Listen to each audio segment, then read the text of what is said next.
Sa pool naman sa CCTV ang pagbangga ng truck sa kasalubong na kotse sa Binalonan, Pangasinan. Driver ng kotse, patay. Nakaalerto Glam Calicdan, Dizon.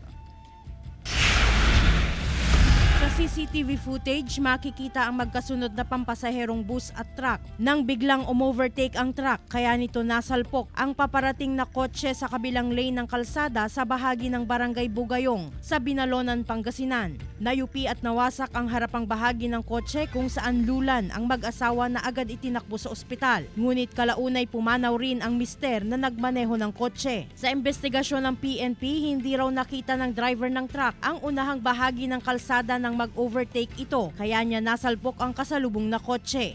Meron siyang sinusundan na bus kasi itong truck. Accordingly, nag-stop itong kasi pipick up siya ng ng pasaheros niya. Alanganin na yung truck na kaya kinabing niya dito sa kaliwa. So yun nga, nagkaroon ng head-on collision. Ayon sa pulisya, may mga kargang saging ang truck na papunta sana sa La Union habang ang mag-asawang sakay ng kotse ay patungong Urdaneta City. Dahil sa lakas ng aksidente, nadamay pa ang isang pedestrian na nasugatan sa paa dahil sa mga naglipa ng debris. Hindi naman nasaktan ang driver at pahinante ng truck. Nahaharap sa kaukulang kaso ang driver ng truck. Wala pang pahayag ang driver ng truck at iba pang nasangkot sa aksidente. Kasama si Ron Taniedo, Glam Calicdan, Dizon, One North, Central Luzon.